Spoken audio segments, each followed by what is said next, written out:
मध्ये सावित्रीबाई फुल्यांबद्दल सुद्धा यांनी फार विचित्र हिंकस असे उद्गार काढले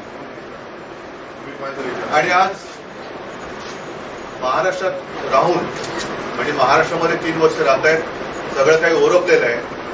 म्हणजे अंगत पंगत बिंगत सगळं काही जो काही मान मरातब आहे तो ओरबाडलेला आहे आणि महाराष्ट्रामध्येच मराठी माणसाचा अपमान केलेला आहे.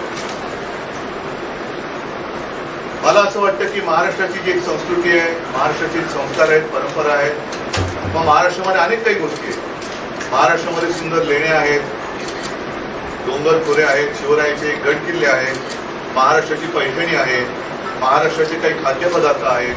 हे सगळे त्यांनी या 2-2.5 वर्षामध्ये पाहिलेले असतील. म्हणजे सगळ्या चांगल्या गोष्टी पाहिल्या असतील. म्हणजे महाराष्ट्राचं काही ही रेखा, पण कोल्हापूरला जोडा नाही रेखा, कोल्हापूर वाहन जो जोडा आहे तो सुद्धा त्यांना कोणीतरी दाखवण्याची गरज आहे, कारण ते सुद्धा महाराष्ट्राचं एक वैभव आहे. मी त्याचा अर्थ कोणी कसा लावायचा हा ज्याचा त्याचा प्रश्न आहे, पण कोल्हापुरी वाहना, कोल्हापुरी जोडे हे जगप्रसिद्ध आहे आणि ते सुद्धा आता त्यांना दाखवण्याची वेळ आलेली आहे. कारण महाराष्ट्रामध्ये साधी साधी माणसं काय कष्टाने वरती येतात हे दाखवण्यासाठी म्हणून मी कोल्हापूरचा जोडा म्हणालेला आहे.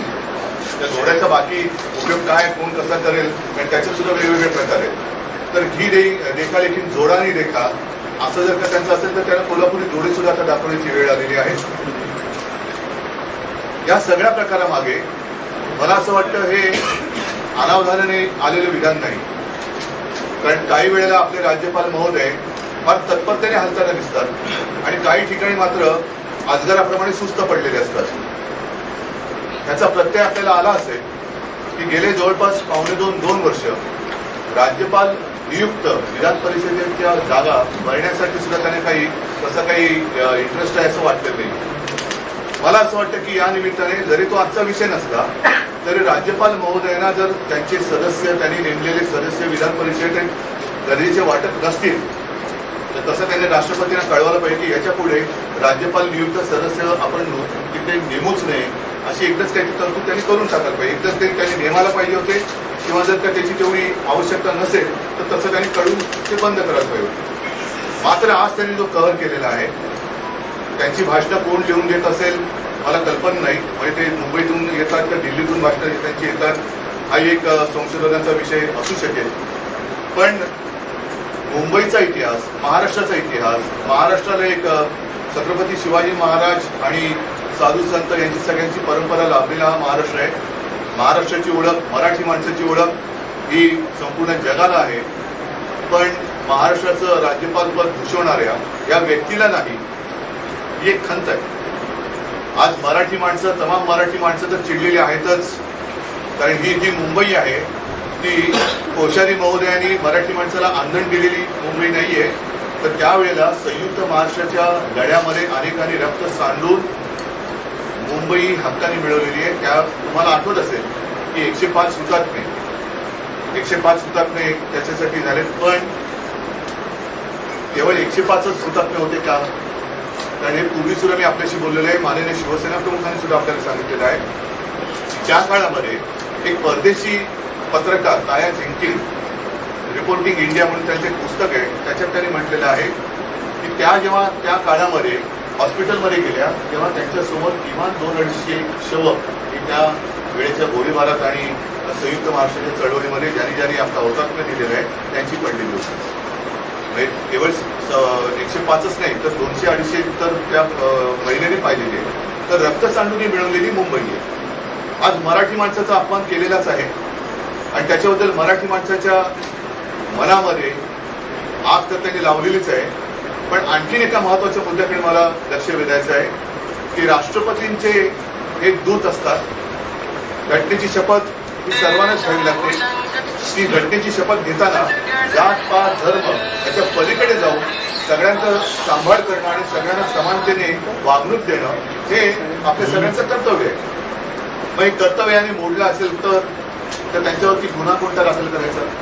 कारण याप्रमाणे त्यांनी मराठी माणसाचा आणि मराठी अस्मितेचा अपमान केलेलाच आहे.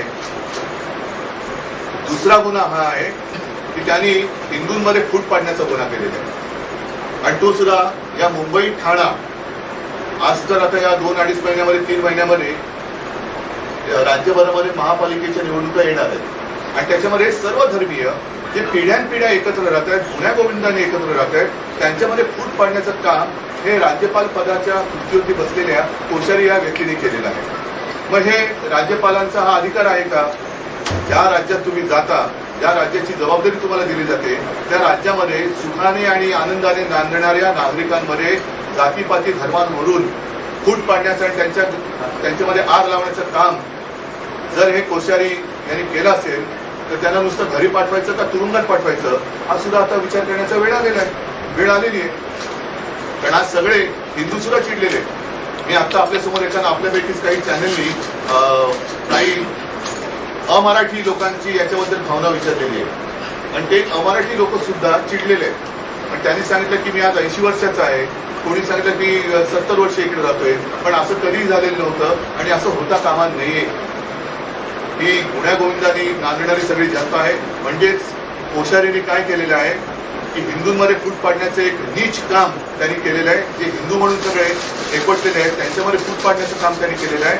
आणि त्याचबरोबरीने ज्या महाराष्ट्राचं मीठ तुम्ही गेले 3 वर्ष खात आहात त्या मिठाची सुद्धा नमकहरामी त्यांनी केलेली आहे, नमकहरामी केलेली आहे. आणि मग आता प्रश्न असा येतो की तथाकथित आपल्याकडचे जे आता नव हिंदूवादी आहेत, ज्यांना हिंदुत्वाचे नवीन बोर्ड फुटलेले आहेत, जसं आतापर्यंत मी कडव्या वालाला बोर्ड येणारं ऐकलेलं होतं, पण हे कडवे हिंदू जर का असतील आणि त्यांना जर जे बोर्ड सत्तेचे आलेले आहेत त्या मोडधारी सत्ताधारी हिंदूंना, मी मुद्दामून हा शब्द वापरतोय कारण त्यांच्या मते आम्ही हिंदुत्व सोडलेलं आहे, पण ते हिंदू सुद्धा असतील आणि मराठी सुद्धा जर का असतील त्या सरकारने या राज्यपालांबद्दल एक भूमिका घ्यायला पाहिजे. आणि हे जे काही पार्सल कुठून तरी आपल्याकडे पाठवलं गेलेलं आहे हे पार्सल राज्यपाल पदाचा आदर राखत नसेल आणि महाराष्ट्रामध्ये राहून जातीपाती आणि धर्मामध्ये आगी लावत असेल आणि मराठी माणसाचा एवढा अपमान कोणी अजूनपर्यंत केला नसेल, तसा अपमान करत असेल तर मला वाटतं यांना तत्काळ, मी पुन्हा एकदा सांगतो, जर गुन्हा केला असेल तर घरी पाठवायचं तर तुरुंगात पाठवायचं हा निर्णय त्या स्तरावरती घेतला जावा. ही माझी तमाम महाराष्ट्रामध्ये राहणाऱ्या मराठी आणि हिंदूंच्या वतीने मागणी. राज्यपालांनी स्पष्टीकरण दिले, त्यांचं म्हणणे की कुठेही आम्हाला मराठी माणसाचा अपमान करायचा नव्हता, परंतु ते त्यांनी जे विधान केलं गुजराती आणि राजस्थान याबाबत मात्र आणि मुंबईबाबत कुठे त्यांचं स्पष्टीकरण. मला त्यांच्या खुलाशाबद्दल मी कधीच समाधान मानू शकत नाही. त्यांनी एकतर महाराष्ट्राची माफी मागितली पाहिजे. महाराष्ट्रामध्ये जे तमाम सगळे नागरिक राहतात, जे पिढ्यानपिढ्या राहत आहेत आणि मराठी माणसाचं सुद्धा त्यांनी कौतुक केलं पाहिजे. या सगळ्यांना त्यांनी आपलंसं करून घेतलेलं आहे. कुठे महाराष्ट्रामध्ये सुद्धा अगदी सीए एनआरसीच्या वेळेला देखील दंगली झालेल्या नव्हत्या, दंगली नव्हत्या झालेल्या. पण जे काम आम्ही केलं ते काम तुम्ही पण करायला पाहिजे. आगी कसं होता महाराष्ट्रामध्ये राहून, मी पुन्हा सांगतो, 3 वर्ष महाराष्ट्राचं मीठ खाऊन त्या मिठाची नमकहरामी करणं हे कोश्यारी या व्यक्तीला शोभत नाही. त्यांनी राज्यपाल पदाची शान घालवली आहे. मी पुन्हा सांगतो की राज्यपाल पदाचा अनादर अपमान करू इच्छित नाही, करू शकत नाही, कारण ते पद एक मोठं पद आहे. पण त्याची शान त्या खुर्चीत बसणाऱ्यांनी सुद्धा ही ठेवलीच पाहिजे. जर खुर्चीत बसणाऱ्या त्या पदाची शान ठेवणार नसेल तर इतरांनी त्या व्यक्तीची पत्रास काय ठेवलं.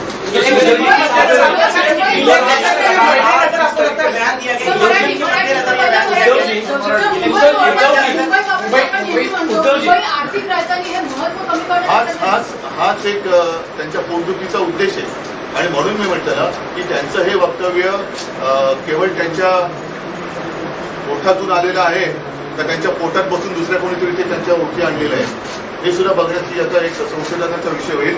आणि मुंबईचं मी मागे माझ्या भाषणात बोललो होतो, शेवटी मी हिंदुत्व म्हटल्यानंतर रामायणाचा उल्लेख करणारच.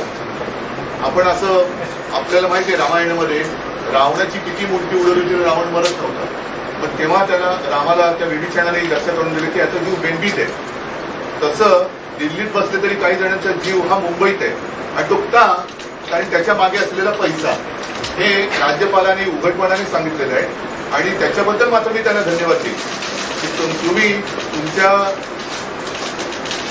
म्हणजे एकूणच त्यांच्या सगळ्याचे जे काही आहे त्यांच्या मनातला हेतू हा तुम्ही अनावधानाने कदाचित असेल, जसं तुम्ही आता म्हणालात की तसं त्यांचा हेतू नव्हता, पण अनावधानाने जे ओठी आलं त्यातून आपला हेतू तुम्ही स्पष्ट केला.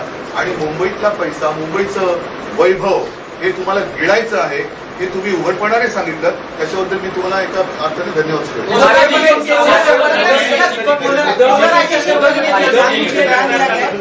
चुनाव के मद्देनजर पोलराइजेशन करने के नहीं तो इसका दूसरा अर्थ और दूसरा मतलब क्या निकल सकता है? सामने चुनाव है, आने वाले कुछ ही दिनों में पूरा महाराष्ट्र महापालिका हो, पालिका हो या अन्य सारी जो चुनाव आने वाले हैं, संस्था है, उसका चुनाव आने वाला है, उसमें पोलराइजेशन करने के लिए इन्होंने बात कही है. ऐसे सबका मानना है मराठी गैर मराठी जो हिंदू यहाँ है उनमें भेद करे, मराठी लोगों का अपमान करे, और जो भी मुंबई और ठाणा खास कर उनको पता है यहाँ सदियों से सारे लोग हिंदू इस रिश्ते से रह रहे हैं. और 90 to 93 में ये तो थे नहीं कि इनका इस नाम की कोई व्यक्ति है, ये भी किसी को पता नहीं था. तब शिवसेना ने मुंबई में हिंदुओं को बचाया था, थाना में मुंबई में और थाना और मुंबई में शिवसेना ने हिंदुओं को बचाया था. तब हमने ये नहीं देखा मराठी कौन है गैर मराठी कौन है.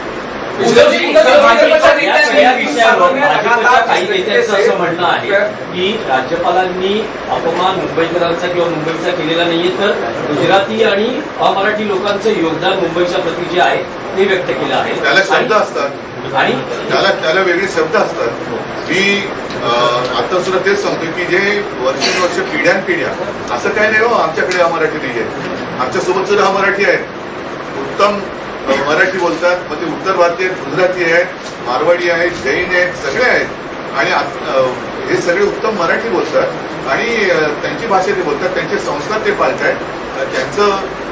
त्यांच्या मते सुद्धा म्हणजे एवढे वर्षानुवर्ष ते इकडे राहत आहेत. आता ही दुरी किंवा फूट पाडण्याचं काम या व्यक्तीने केलेलं आहे. खासदारकी असेल किंवा महापालिकेची टेंडर्स असतील तेव्हा मात्र मराठी भाषिकांचा विचार होत नाही, तेव्हा अमराठी माणसांचा विचार होतो, असं भाजप नेत्यांचं म्हणणं आहे. हे बघा, शेवटी त्यांचा डोळा हा मुंबईच्या पैशावर आहे, हे सुद्धा ह्याच विधानावरनं स्पष्ट होतं. मला असं वाटतं आणखी मला याच्यामध्ये जास्त हा वाद काय विस्ताराने सांगण्याची गरज नाही. मी बोललेलो आहे ते बोललेलो आहे आणि याच्याबद्दल लवकरात लवकर राज्यपाल पदावरती बसलेल्या व्यक्तीवरती कारवाई झालीच पाहिजे, ही तमाम महाराष्ट्रातील जनतेची मागणी आहे.